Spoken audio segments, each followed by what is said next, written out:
2 ঘন্টা টানা বই পড়বা, 2 ঘন্টা।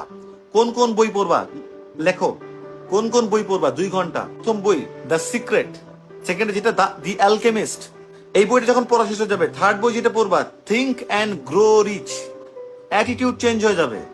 আইএলটিএস তো আইএলটিএস দেখবা, জিআরইও দিয়ে দিতেছো, পিএইচডি করে ফেলাইতেছো, চিন্তা ভাবনা চেঞ্জ হয়ে যাবে। এরপরে যে বইটা, এটা যদি শেষ হয়ে যায়, 4 নাম্বার 5 নাম্বার যেটা বইটা পড়বো, বই পড়বো এরাগন, পোয়েটিক ব্যাপারটা। কেন বই পড়বো ভাইয়া, কোয়েশ্চেন আসতে পারে। তারপর বলো কেন 2 ঘন্টা বই পড়বা? বই পড়বা এই জন্য, এই বইগুলো যদি পড়ো, রিডিং প্যাসেজ সলভ করবা, রাইটিং টাস্ক 2 লিখবা, যেটা লিখবা কেন না কেন, তোমাকে লেখকের একটা আইডিয়া আনতে হবে।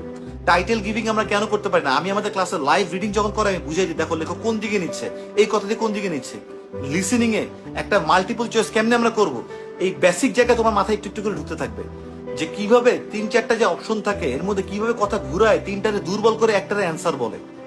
এই পার্সপেক্টিভটা দেখতে হবে, নট এই এটা বলছে এটা বলছে ওইগুলো না, এই পার্সপেক্টিভটা তোমাকে আনতে হবে।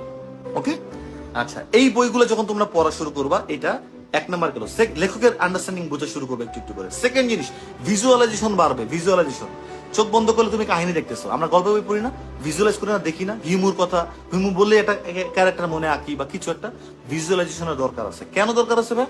অবশ্যই দরকার আছে, because of synonyms, because of idea generation, because of it works so fast.